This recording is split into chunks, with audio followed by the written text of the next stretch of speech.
record, okay? Now we are dealing with a different matter, and he's saying they got the communication late. And I'm saying, of course, that's erroneous, because our clerk has been in touch with your team, shared the soft copy version in the morning. And again, this is an issue we have been interrogating. However, at least on this one, you're saying you're putting together the documents and you're going to bring them tomorrow. That's okay. My challenge is, when there is seeming big-headedness, I will not even respond. Because now at least you have responded and said, we got the letter, we are putting together the documents that were requested for, we are bringing them tomorrow. That's a response, because anyhow, we asked you for written documents, yeah? But to say, for me, I'm not going to respond, I will put everything in writing. Okay, so at least there's confirmation of receipt of that letter, put together all those documents. We want to establish how the receipt of the first bombardier, yeah, where a total of 778.7 million was spent, and we understand the guest list was 600 people.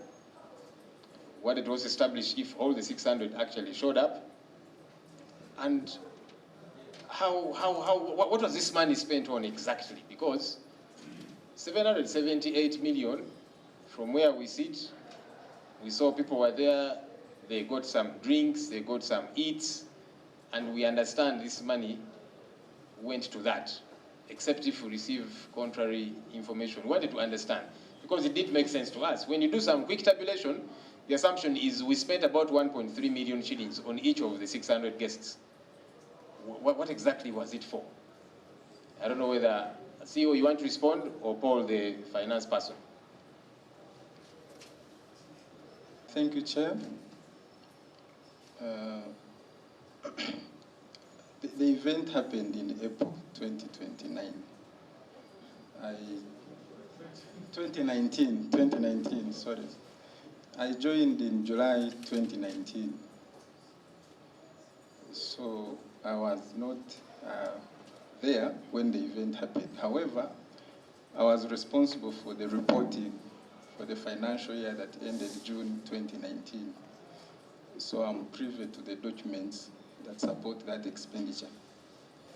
So from the expenditure that you mentioned, it was all about arranging the event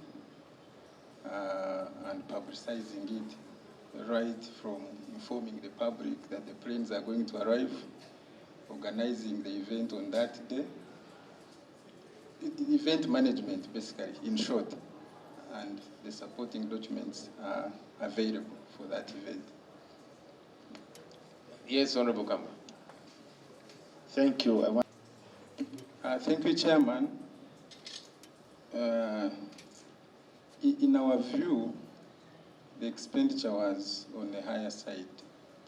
And when we had similar events subsequently, we negotiated it lower.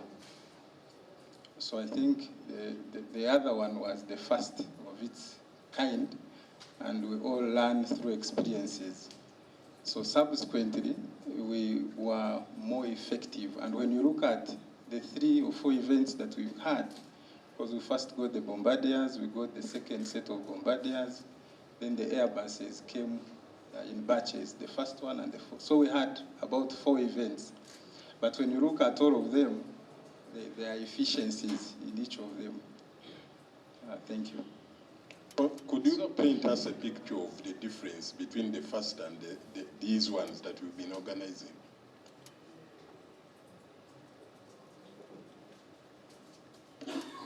Thank you. The first one,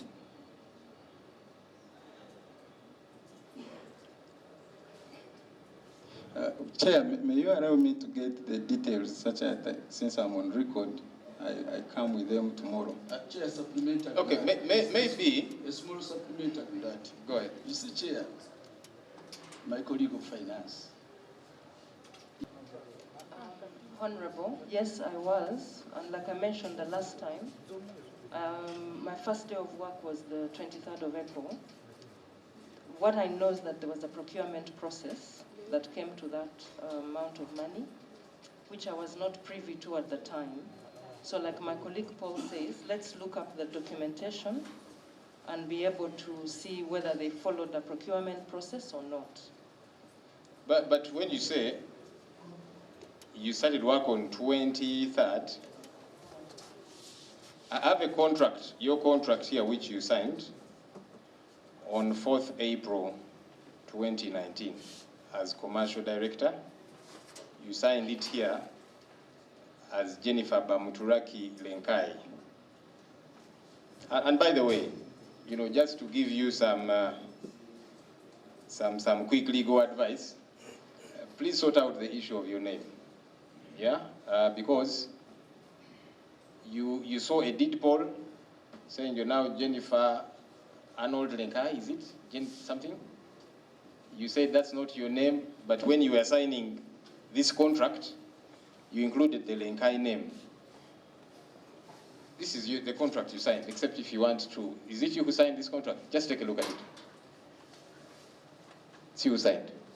Yeah, so you used the Lenkai name, which the last time you were here, you denied this name. And yet we showed you deed polls showing it. So stop confusing yourself and the public. Yeah? Whichever name you want to go by. Even if you want to completely now change your name to Beatrice, Jennifer, whatever, go through the process. You said you came with a lawyer. I don't know why your lawyers don't help you. The senior counsel there, you have a lawyer here. Please sort out this issue. Because also it's important for us to know who we are dealing with. Because you denied the name, we showed you a deed poll, which you swore and signed, and then you said, that was in the past, I changed my mind, but there's no evidence that you changed. Here is a contract you signed with that name. Please sort this issue out. And it's easy. If that man really is a serious lawyer, he should advise you on how to deal with this situation, yeah? Because it is you who changed the name. So if you want to revert to your previous name, do so that this confusion stops, huh? Okay, I just thought I would give you very quick legal advice, yeah? Because it will also impact on the report we are writing. Who are we dealing with? It's confusing. Yes, Honorable Roland. Thank you, Chair. My name for the record is Roland Njomjenyi. Courts of law.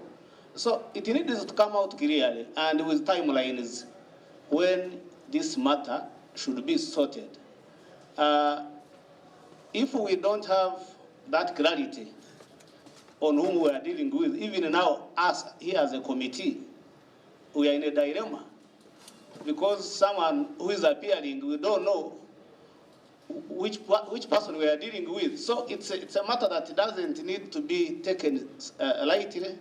It needs to be sorted out so that we are clear on what person we are dealing with. Thank you. Thank you. Yes, Honorable Jessica. Thank you, Honorable. They realized the variance in the cost because they said the first one, they came to realize it was so high. So at what point did they realize that?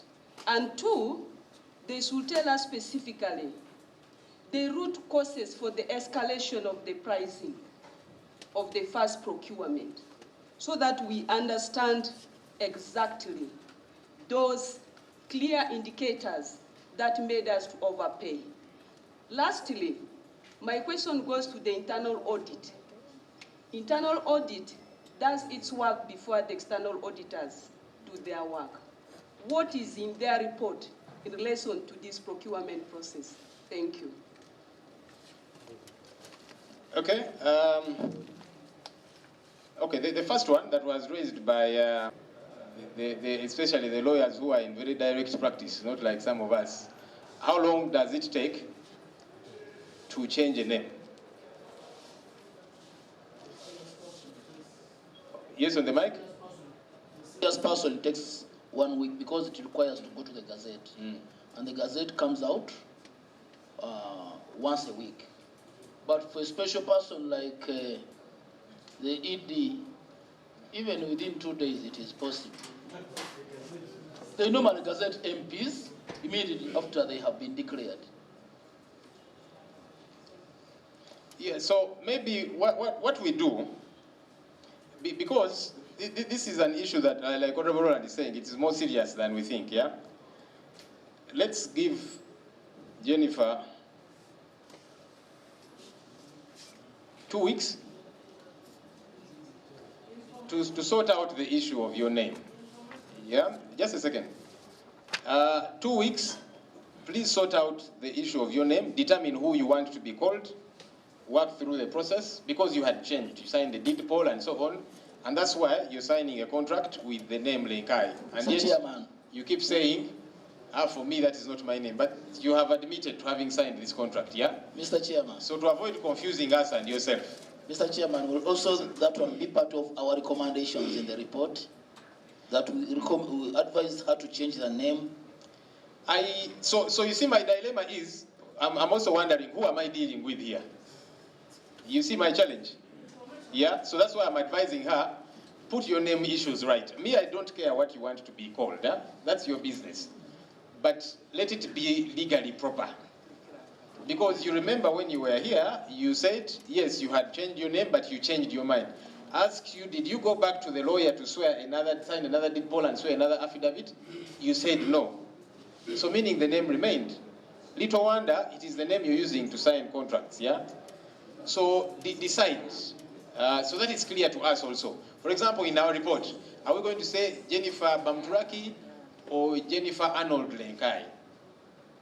You know, Council, please advise Madam Jennifer, let's sort out this issue. It shouldn't become a big deal. Because the name, no one can force you to be what you don't. You can change your name to whatever any day.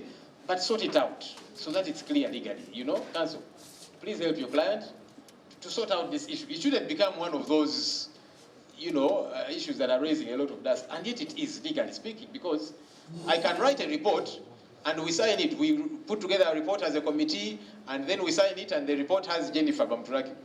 And then she goes to court and says, but for me, I'm not Jennifer Bamturaki, I am Jennifer Arnold Lenkai.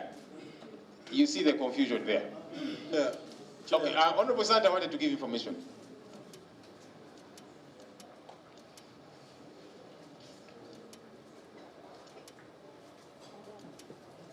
Mr. Chairman, the information I wanted to give was in line with what you have already presented now. That the first time we met her, Jennifer, she indicated that she wanted to change her name, but later on she changed her mind for not changing her name anymore. Now the problem comes that when she signs a document like that with a different name, then it becomes a problem the way you are explaining. So it is now Jennifer to tell us exactly what her names are so that we know who she is. But for now, and in the signature which she put, because she said she was not intending to change her name. So what is her name now? Can we look at that document of schools? What was her name before, and what is her name now? Because she's now 2, 3 different people. Thank you. Chair. Yes, Honorable Itungo. Thank you, Mr. Chairman. Mr. Chairman, for record, I'm Itungo Nathan. I represent the people of Kasai South, and I'm a member of this committee. Mr. Chairman, first of all, this is an accountability committee, which is evidence-based. But number 2, we have these gadgets. These gadgets are for record purposes, not only amplifying the information. So, my view, Chair, I just want to concur with my colleague there. To avail the committee with her documents. My question is, please, I'm speaking.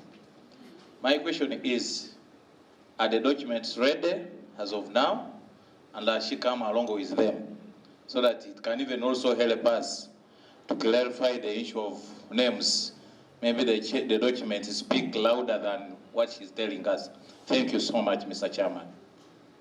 Chair, I beg, Chair, that you make the ruling. Because you changed your name to Jennifer Arnold Lenkai.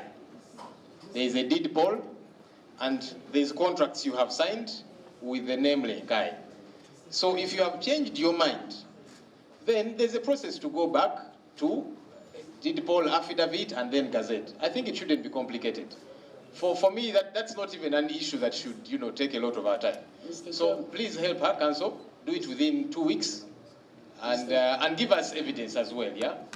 Because we want to know, because right now, the Lenkai name legally is part of you. You signed the deed poll, you signed a contract with the name. So you cannot just on the microphone say, I have renounced the name. No, there is a process. So please go through that process with your client. I believe even in a week, if you pursue this matter, you can deal with it. We're just giving maximum of 2 weeks, but in a week, you're able to deal with it. So please take it as a directive from this committee. It's not a request. It's a directive because our report has to have a particular name. Okay? And the name we want to go by is the one that is legally recognizable. Because now, if we include Lenkai, you're saying that's not your name. And it is the one on record, it's the one you signed contracts with. So if you don't want it anymore, go through the process quickly and then change it so that we deal with this issue. Honorable Tungo, why don't we move from this issue? Chairman. Honorable Casilo, you're very welcome, sir. Yes, Honorable Tungo? Mine, Chair, is just a quick one. We have a record, and she's here. Why doesn't she go on record and say, give me time when I do this? In her own words, that we captured in record. Just... No, let's not go in circles. She has stated that the name she wants to go by is Jennifer Bamturaki. That's okay. However, I've told her to make that happen, go and sign another deed poll, swear another affidavit and gazette, because she saw a deed poll adopting another name. She signed a contract which she has admitted. I thought she was going to say it's a forgery. She has admitted she's the one who signed with the name Lenkai. So please sort that out. In about a week's time, you should be done. Okay, so Honorable Nangoli raised an issue. I don't know if, Jennifer, you want to respond? Honorable, the week we were supposed to return, my documents were brought to you, sir, by Honorable Byamukama. And I didn't get a response, but I passed them on because you had asked me to bring them immediately the next day. So that day when we didn't turn up and we sent something in writing, I also sent the documents through, sir. You sent the documents to who? Honorable Byamukama, our line minister of state for transport, when he came to the parliament to discuss our meeting, he brought some documents. So At now, least I gave him because I wasn't available to deliver them myself, but he brought them. However, so the minister is now your delivery person, your courier, your... No, sir, I didn't say that. What I mentioned was he was coming to meet you regarding our meeting, and like you mentioned in the meeting you had with him. So I passed on the documents to him because they were supposed to be given to you on that day. But if you did not receive them... Let's do this. Please provide those documents to our clerk. Oh, I will do that. Okay? It helps, because you see, I have a letter from the Vice Chancellor of Makerere University. So the Vice Chancellor says, yes, you were a student, you did the degree, but it's a copy of the graduation book. Yeah? He did not attach the transcript. Okay, sir. I'll send them today So to please the do, clerk. because you see, when you're looking for a job, you don't show them a newspaper or graduation book and say, you see, I actually studied, here is my name. You show the transcript. So he did not attach it. So please provide it. I'll do that today. I'll send them to the clerk by end of day today. You have been having some back and forth with the Vice Chancellor. I first said you told a lie, you should apologize, that your documents were lost and all of that. But you see, the other issue that the Vice Chancellor states in his letter, and I didn't even want to get back to this academic document thing, but now that is coming up. So the last sentence of his document, he says, "Further, I wish to inform you that Ms. Bamturaki Jennifer applied for the Master of Arts in Public Administration and Management program and has been recommended for admission in the 2022-2023 academic year. Now, your CV says this program is ongoing. You are doing it already. But the Vice Chancellor of the university, where you say this program is ongoing, says you have been recommended for admission to this master's, and it is going to start this academic year, which starts next month. So, you know, there are some small lies, I will call them small lies, even when they are not small, that are not necessary, you know. On your CV, you put what you have. You know, when you say that this program is ongoing, this master's, and the Vice Chancellor wrote to me, and he's saying, yes, she applied for that master's, and she has been recommended for admission in the 2022-2023 academic year, so, which is starting next month. This is the letter of the Vice Chancellor. You saw it. Yeah, so just sort out your CV also. You know, put facts as they are. Don't tell what you might think are small lies, because they also catch up with you. For a person of your stature, the position you occupy, if you haven't enrolled for a program, it is okay for you to say, I applied, I am waiting to be recommended, you know. It seems small, but it's a serious thing. You know, in other cases, it could actually be seen as false evidence or whatever the case might be, uttering false documents, you know. I don't want to get there. Now, me, I'm just giving you advice, you know, as Joel Senyonyi, the way I've given advice about your name, but eventually I upgraded that as Kusase chairman to say, it's a directive, sort out your name. You also sort out your CV. You know, what doesn't exist, you know, if you're just going to enroll for the program, indicate that you're just going to enroll. Don't say it has been ongoing, and then these things eventually come out. Anyway, so please provide the documents to our clerk so that we don't go back to this issue. I want us to move to other serious issues. There's questions that were asked, I think, by Honorable Mpindi. Like I said, it happened in April 2019, and it was discovered at the point we were presenting the audited accounts, the financials to the board. So the board picked it out, the board of that time. So the subsequent events were done differently. Then at the time, the company was just starting. Most departments were not there. So even internal audit at the time was not there. The internal audit function started in 2021, yet this is for 2019. Okay, colleagues, let's move to the other issues. I request that we capture some of the other issues raised by the Auditor General for the yeah. There is one where he raises purchase of a vehicle for South Sudan office through direct procurement. This is a vehicle that was bought at about what? 28,000 US dollars. That's over 100 million. And given the entity that you are, there's supposed to be procurement and that kind of thing. What happened? We want a quick response to that, because this was red flagged by the Auditor General.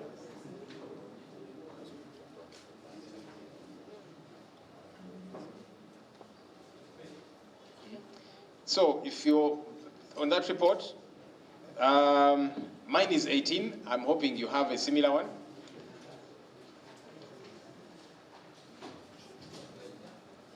.10.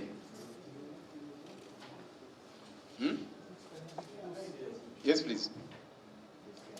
Chair, I thought since we all have the, if you want us to, how you want us to move, if you want us to start from any point, or we go by issue, because we start from issue number 1. Yeah, so actually, we had put to them all these issues previously and gotten responses, whether satisfactory or otherwise. So we're meant to pick it up from this point. But if you want clarity on a particular issue that is behind, feel free to raise it. So we have moved to this because all these others, we had put to them these questions, and they responded. Whether satisfactorily or otherwise, that's a different debate. That's for us to put together our report. But if there's clarity you want on a particular issue, you can admit that shouldn't have happened directly.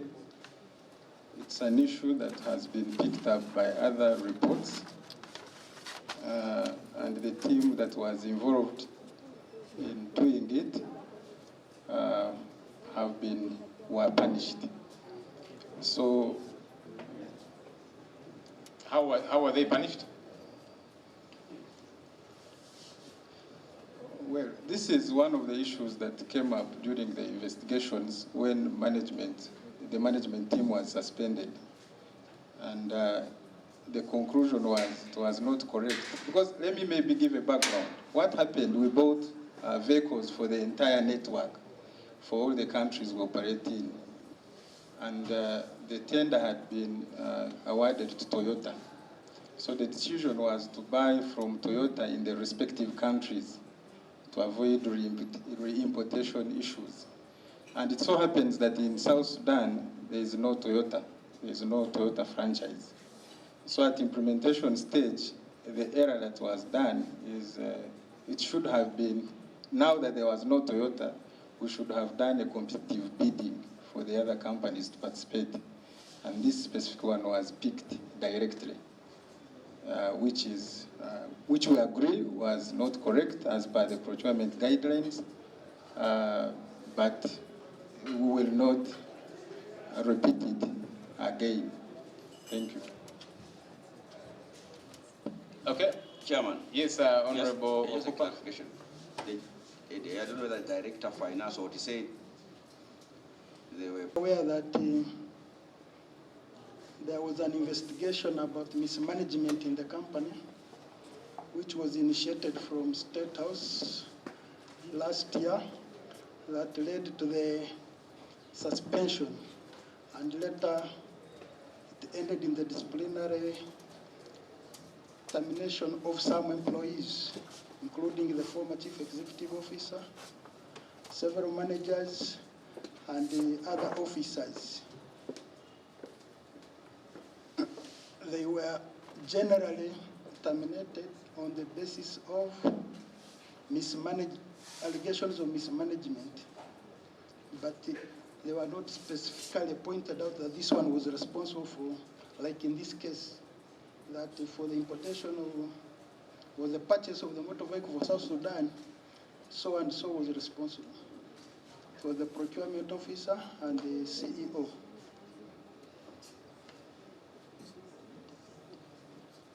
So those were terminated. Okay, yes, Honorable Baka. Chair, the company secretary has confused me more. When you say they were terminated, but the director, is it finance director said he was one of them suspended. Now, for him to come back in that position of the director of finance, they must have cleared his name that they had wrongly suspended him. Those are the details we wanted to know. And those few who remained that were incorporated in the loss of this amount, the names are clear because you cannot terminate without mentioning the names. And then we call it a punishment, and we said this one was cleared because it was innocently suspended. Okay, thank you, Honorable, for the guidance. For clarity, now for allegations on misprocurements which were made, termination was made for the Chief Executive Officer, the Manager Procurement, and the Procurement Officer. That was Mr. Conwell Mleya as the Chief Executive Officer, Conwell Mleya. Then the Manager Procurement at that time was Mr. Moses Wangalwa, and the Procurement Officer was Tom Gidudu. Clarification. And there was an administrator called Nyakana Andrew. Clarification, Chair. Yes, please. Chair, I want to get clarity from the company secretary, who happened to be a lawyer. The process took place, and many staff were terminated. But in his submission, he's still calling them allegation. Is that still allegation, or I want clarity from him? The procedures, you may be aware, honorable members, this is an administrative procedure. It was not a court procedure. It which went ahead to determine that you have been guilty of that, and it's just an administrative procedure. This was an administrative process, and an administrative process does not end in a conviction like of court. So your employer comes to a determination under the disciplinary mechanism that he finds you. But then respond to me as a company secretary. In your view, was that allegation, or as a company secretary now, who is a lawyer? Yes, honorable members, you might clarify that this was an administrative process. So administrative mechanisms are different from court procedures. Yes, Chair. So even the punishment which is given, the basis of the punishment is different. Chair, the company secretary has brought it clearly. Now let's separate the court procedure with administrative procedure. Now here there was loss of money. When you terminate, does not mean dismiss. When you terminate, you give the package. Did you put it into consideration by subtracting this loss?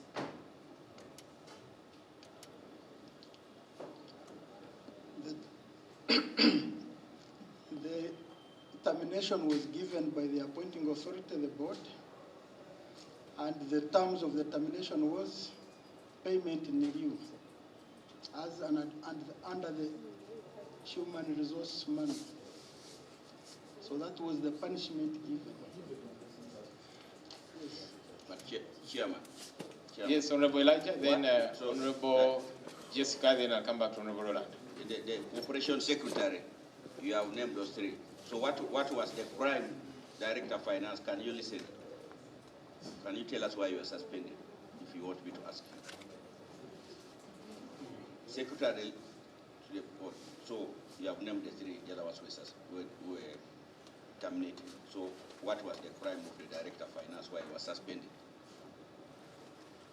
You haven't answered that part. Why was he suspended? Because he said for him he was suspended. So I'm asking you, Corporation Secretary.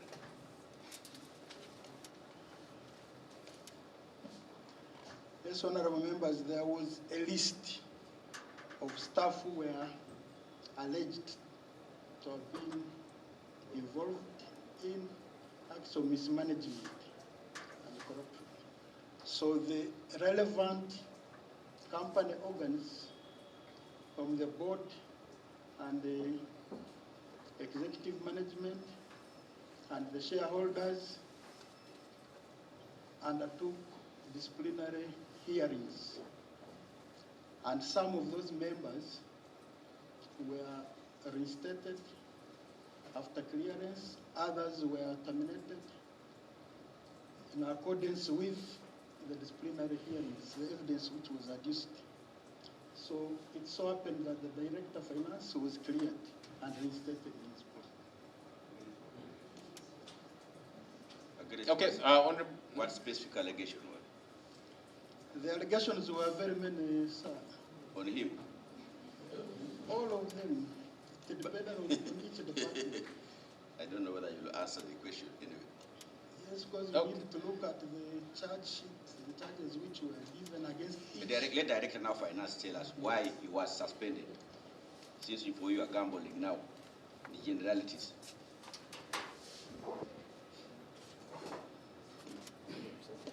And the whole country that is over and above the laws.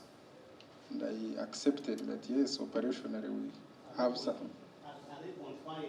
Yes, I talked about them.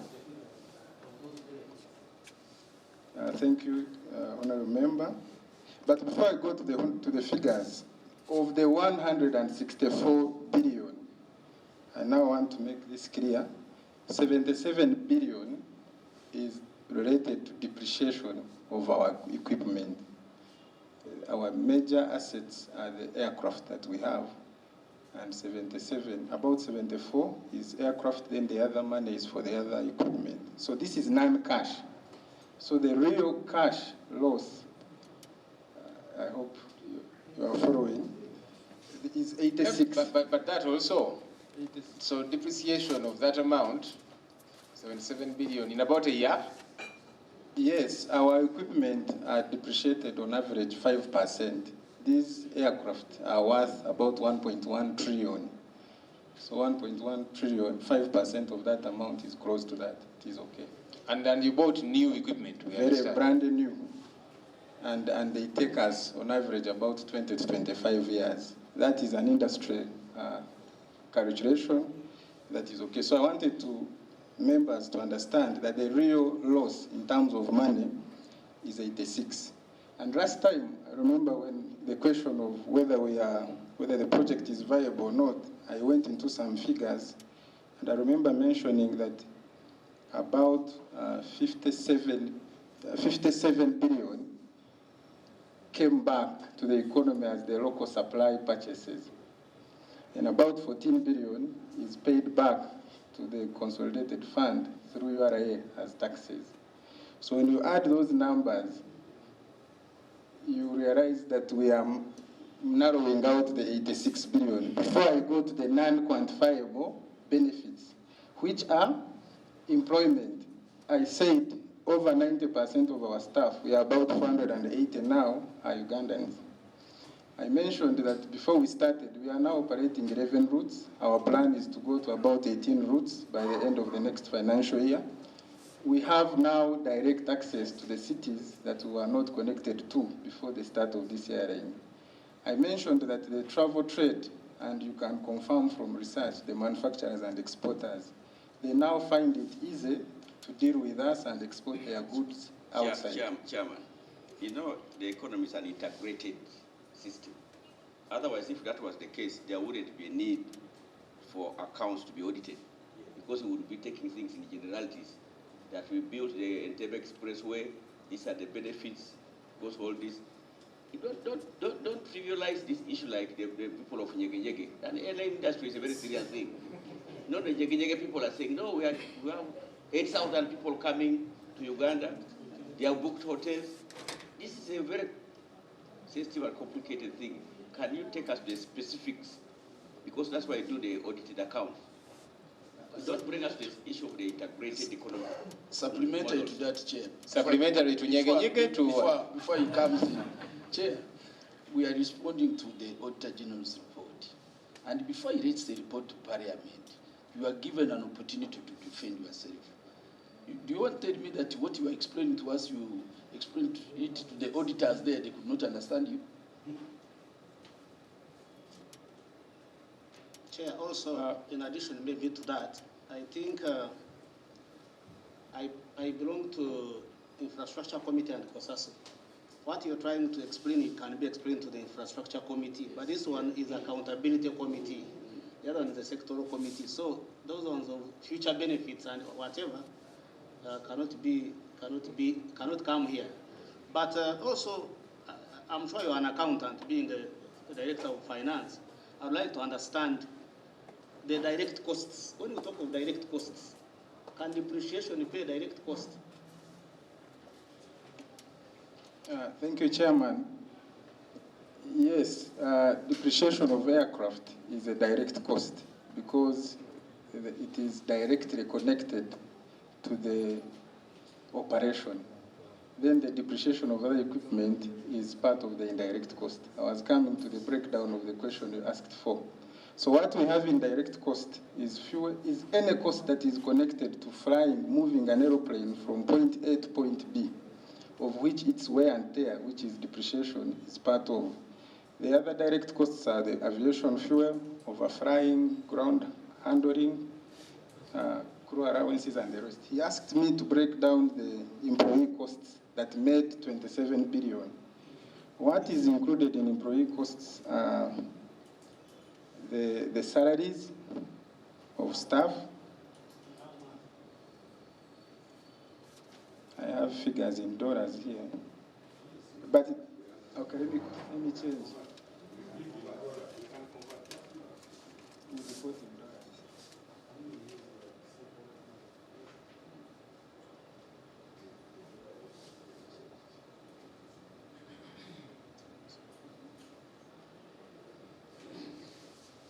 So the salaries are both $17 million. Yes, yes. For the whole year.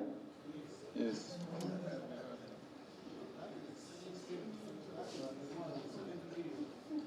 Yeah, it's about 62 billion. I've used 3,650. Yes, sir. Chair. Come again on that, Toto. Wait.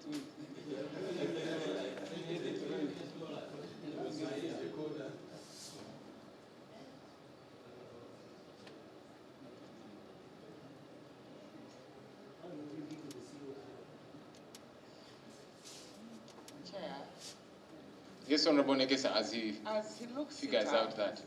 As he looks it up, you know, the director mentioned something about aviation fuel as one of the costs that they pay attention to, and my colleagues nodded and said that's okay. And then earlier, I tried to bring it out. It's not okay. I don't know, when he's submitting, bring us how on board we are with the aviation fuel, because it was said that the issue with procurement of aviation fuel before through brokerages, and that was affecting fuel is directly affects the aviation industry, for that we know.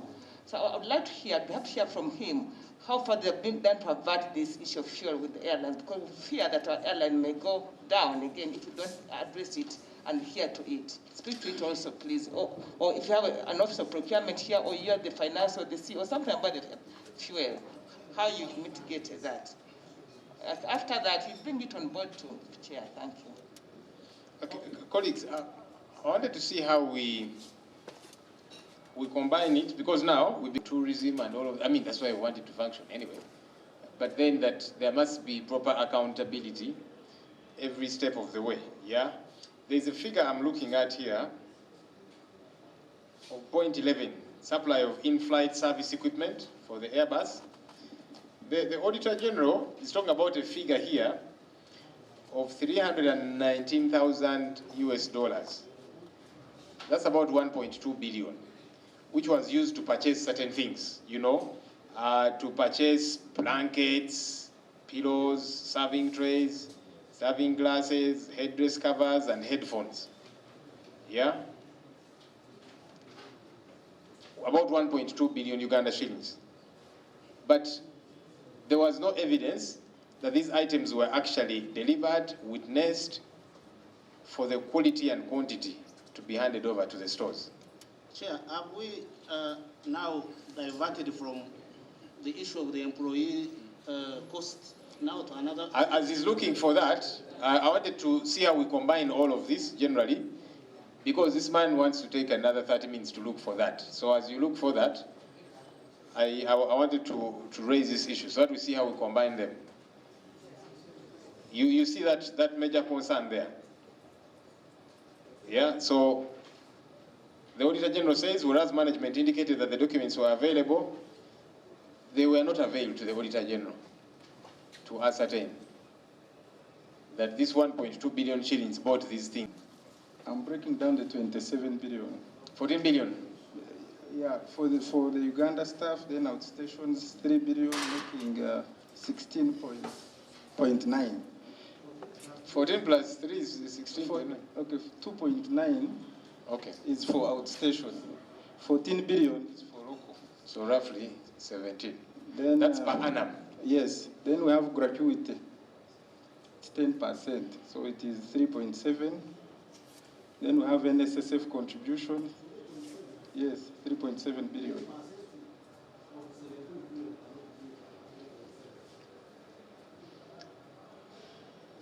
Let me run through, then I respond to that. Then there is, okay, to answer your question, I wanted to answer it at the end. In the way we report, the salaries of pilots is reported as a direct cost. So the figure I'm reading to you is for all staff excluding pilots, because the pilot salary is part of the direct cost. So now the 3.7 include. Chair, I think what we need in that regard are the financial statements themselves.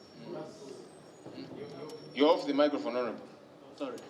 What I'm saying, Chair, I think let them submit the financial statements. We shall look at the figures ourselves and then.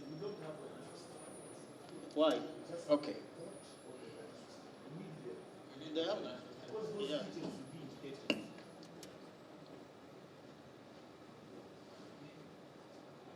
Okay, so can we avail those tomorrow? You have lots of things to provide tomorrow. I hope you're keeping track of all of them.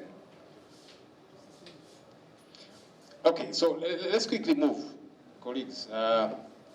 This issue here of the 319,000 US dollars, about 1.23 billion Uganda shillings. So Uganda Airlines could not account for this money. Yeah, because the Auditor General says that these were customer blankets that were bought, pillows, serving trays, serving glasses, headdress covers, headphones. Number two, there were no documents availed, and yet the money was spent. So how do we ascertain that this money actually bought these particular commodities and all of that? Guidance, Chair. Chair, the Auditor General has, I think on some issues where the Auditor General has indicated categorically that things were not supplied, we just recommend recovery and refund. Because like this one, you have said, it was not provided, I was not provided with evidence that the items were actually delivered, witnessed for quality and quantity, and handed over. If there is no evidence, and the Auditor General has discussed this matter with the management before, in the exit meeting before leaving the premises, and they have failed to give him the documents, then we recommend that this money is recovered from the supplier. Just chair. Yes, Honorable Okupa, then Honorable Kamba. Before we go into the recovery, because here the Auditor General is saying that management indicated that the documents were available. However, these documents were not available to him. Can you now avail the documents? Since for you are insisting that the documents are there, can you avail the documents? That's one. But you see also on that point, Honorable Ola Elijah, because when you have a meeting with the Auditor General, you're saying the documents are there, and you don't avail them to the Auditor General. Then you bring them to the committee. You know, we begin to smell a rat. That's not proper. Because the committee, we are not an auditing firm, an audit firm. You know, it's complicated. If the Auditor General is unable to audit something, especially with these financials, how do you bring to us documents as a committee and then we audit? Because you had an exit meeting with the Auditor General, and he's saying eventually the issues were not seen, the equipment, but also the documents were not availed at all. Let me conclude. Why I brought it, I bring it from the other angle. Because we have a team of the Auditor General here, it was from that angle that if they get still insisting that they are there, we pass them to the Auditor General. But if it's a view of the committee that way, it's okay. Then the second one is, the Auditor General says here, you don't have a memorandum of understanding with DAS. Do you now have a memorandum of understanding with the DAS? Would you provide? Is that on the same issue? Yeah, it's on the same. It's on the same. After that failure of the issue of not delivered, not witnessed, the last paragraph. Yes. Do you now, if you insist you are there, do you now that memorandum with DAS, Director of Finance? Okay, is it related, Honorable Kamba? Related, Chair. Chair, by the time the audit was concluded, and by the time the report is written, sometimes it is possible that certain documents may not have been recovered. At this particular point, for us as a committee, we are supposed to examine this report. And the process of examination is proper if there's additional evidence. That's why the Office of the Auditor General is attached to this committee, to do that final examination. That is one. Two, Chair, now that we have requested for the financial statements, this, in any audit report professional, Chair, when there's a paragraph called emphasis of matter, this is a very serious area. I wanted to request that now that there's a loss of 164 billion, when you are giving us a response, please come and tell us what was the reason for this 164 billion, because it has been cited in the Auditor General's report under emphasis of matter paragraph. When it is under emphasis of matter paragraph, it implies you need to give us an explanation, because that's why it's emphasizing. So I'm requesting that any area which is under emphasis of matter paragraph, loss of the year, long outstanding payables, tell us what's happening. By the time the Auditor General brings it under this paragraph, it means there's already a big problem.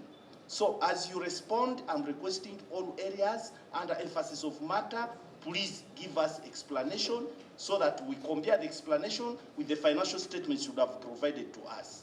I beg to request, Mr. Chair. Yeah, thank you, Chair. A brief one. I wanted to disagree a bit on the management response.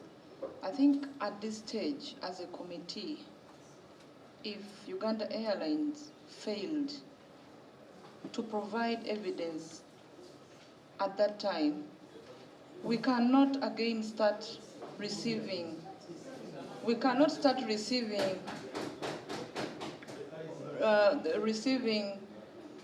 what should have been received by the Auditor General.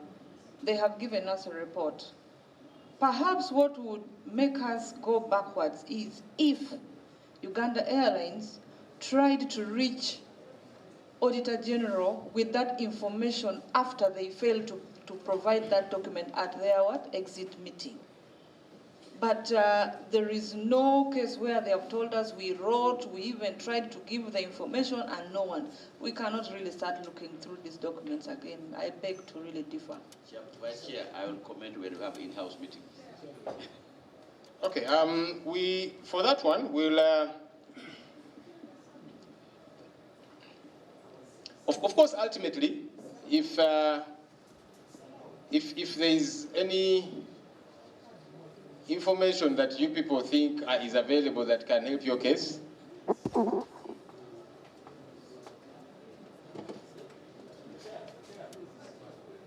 Chair, let me clarify on the technical aspect of it. But now you're clarifying as a technical person or as a member of the committee, a new member of the committee? But you have that technical background, Chair. Mm-hmm. There is a difference between an audit report being written and being examined. These auditors are not 100% perfect. They can also allege. That's why there is this committee to do what we call examination. And in the process of examination, Chair, it is allowed that even at that stage, if the auditee has the evidence to submit, it's upon this committee to examine that evidence, and we now take an independent judgment. In fact, this committee is supposed to be a committee that looks at the audit report, the auditors, and the auditees. Who is right? So, in view of that, it's right. Department, all the team had been suspended. Then we had a secondment from the Ministry of Works that used to work intermittently. He would give us a few days, and other days he would be at the ministry. So we were unable to find that document at the time. But well, we do have a delivery note that shows that we received the goods. No, but so did you? Because you see that problem, that process is a bit lengthy. There was some back and forth engagement with the Auditor General. I'm just trying to understand why, up until now, the Auditor General has not availed that document, those documents, if they are there. It was an oversight on our part, sir, because once the report was done, we only attached something, but we did not give it to Auditor General. So next time we'll do better. Thank you. Yeah, that's the issue. Okay, so MOU. Have they made now the MOU with DAS regarding the storage of this equipment? The last paragraph on that. The issue of the MOU that he's talking about? Because also, these guys are safeguarding very expensive equipment. Yeah? Honorable Kamba, please don't be out of order. If you want to submit, You're given chance. And supposed to be an entry in the stores, because I don't know their procedure. The process might be different, but I hope they have a store where when the goods come, they go to the store, and that store now records the receipts in their books. So if those goods were actually delivered at that time, that record should be there in the store's book. So they should also bring a copy of that, and of course the delivery note and the contract, a copy of the contract. Okay. Yes, Honorable Kamba. Which other documents? Then Honorable Jessica. Chair, now that this is my request that we should have all the documents related. Number one is that we should also get a purchase order. You can't deliver without a purchase order. Number two, there must be an invoice to attach to that purchase order, because as they delivered, the invoice was raised. Number three, the delivery note and the goods received note. Then we should have issue ledgers and store ledgers to see the correspondence of all the processes. In the stores, we expect a copy of the issue ledger and the store's ledger. Okay. Hopefully we have taken note of all of that. Yes, Honorable Jessica. Evidence of payment. Thank you, Chair. My comment on that is, these people are aware about how to submit a comprehensive accountability. They went to school, qualified, we recruited them, and we are paying them. Chair, any gap, let's take it as an offense, because we are paying them. They are doing this on behalf of our country. Chair, apart from that, I have concern on Chair, I have a concern on page 17. That is 9.2. Paying rent without tenancy agreement. Chair, to me, this is one of the big issues we should look at. Keeping our assets without clear safety. Chair, that is another area. If it pleases the committee, I'll wish that we get responses on why we have been spending money without agreements, why we don't have safety of our properties. Thank you. Okay. Yes, Honorable Itungo. Thank you, Mr. Chairman. Mr. Chairman, as my colleague Jessica was saying, the assumption is that these people went through the recruitment process, and they're supposed to be the right people for the right jobs. And we shouldn't be here telling them what to do. But there are a number of issues. I just wanted to just ask a very simple question, whether you have a legal department to advise you, because most of these things are just illegalities which are very obvious. For example, Mr. Chairman, when you look at the article about the direct procurement, in the statement the Auditor General is telling you that the direct procurement should be done under emergency. Now, as a committee, we expect you to tell us, why did you use a direct procurement? Why? And the law is very clear.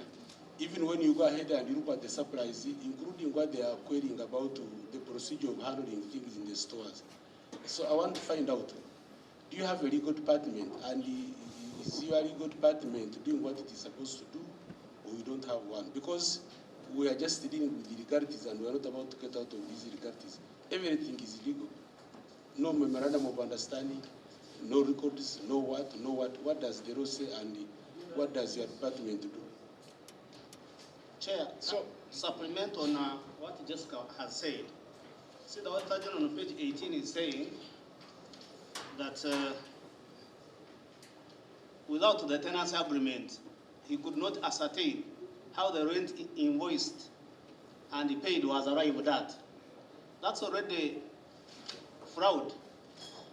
I can say it's fraud, because if you don't have an agreement, why don't you pay 5,000, not 10, or 20 or 2,000. How did they arrive at the rent that they paid? Number two, on the same page, that all the pieces of equipment were in open space without any protective cover. You buy equipment expensively, and they are supposed to be to do work for the airline, but you throw them out in the open for the rain and the sun to hit them. I think this comes back to complacency. You know, these people of Uganda Airline, to me, they think they are untouchable. So they think they can do anything, you know, and we lose money because, I mean, in the end, they will get money from the consolidated account, and they are not bothered about some of these issues. And it is very unfortunate, Chair, that such issues like a rent agreement, you just pay rent. You are the head of Director of Finance. You have gone through, I don't know if you have CPA or SCCA, but at least you have a professional, I don't know. Maybe you did accounting. What was the basis of you paying money to another company when you don't have any support document? Because the rental agreement is the only support document that you have. How do you pay? So, Chair, I think we need to give proper and hard-hitting recommendations on some of these matters. Because we cannot keep, you know, airline business is the most dangerous and risky business in the whole world. It is on record. Any lapse can lead to fatal, you know, outcomes. So if they are going to keep working like this, to me, I think it's very unfortunate. Very, very unfortunate. You see, the issues, and some of these we had touched a bit, yeah? But now that it's becoming more glaring, when you get back to point number 8 on page 15, procurement without contracts committee approval. Yeah? That's the genesis of all these problems. I don't know, perhaps this contracts committee does not exist, but you are going ahead to procure all of these things. And little wonder, when it comes to supply, you see now 9, that goods worth 4, these things are supplied somehow, but the Auditor General is raising, there were 2 firms being evaluated at preliminary stage, noted that all the 2 bidders failed the preliminary stage. Evidence to confirm whether equipment delivery was witnessed was lacking. The equipment was delivered in February 2021, but to date, you know, at the time, 9 months later, the equipment had not been put to use. You see how all these things build onto, you know, onto another. There's no contracts committee. That means procurements are made, you know, outside the law. And in them being made, there's no evidence that these things were brought. Nothing to confirm. And then apparently, they are there lying idle. Could it be that fake things were bought? I don't know. But this is the Auditor General's report, a copy of which you have. And then also, a contract for safeguarding this equipment. The contract does not exist. But somehow you're paying rent for commodities. So one, you're paying rent without a tenancy agreement. And this rent is being paid for equipment which was bought without a contracts committee, without following procurement guidelines. And also, there was no evidence showing that this equipment actually was delivered. Meantime, the companies that delivered this equipment, apparently, they had failed the preliminary stage of compliance. What's going on at Uganda Airlines? Madam CEO, you're the accounting officer. Please talk to us about these, our concerns. From number 8, you know, contracts committee approval is non-existent, procurement is not followed, things are bought expensively, 4.1 million euros, that's about 16.4 billion Uganda shillings. And There's no evidence witnessing that we confirm this equipment came. Meantime, apparently it is being held somewhere. You're paying rent, there's no tenancy agreement. It is all confusing. Please talk to us. Honorable members arrived. It was stored at dust handling equipment shed. On the comment that it was not in use, it's true, because we hadn't started self-handling. There was a process that needed to happen. So before that, the equipment would be lying idle. On the matter of contracts committee not sitting, yes, we also noted that as an anomaly at the time, because it was something that happened in 2020, 2021. However, that has since been corrected. And actually, there was also a contracts committee that ended around 21, and they were able to meet and rectify a lot of these things. Now, about receiving, you mentioned a point on equipment. There was no proof to show that the equipment was received.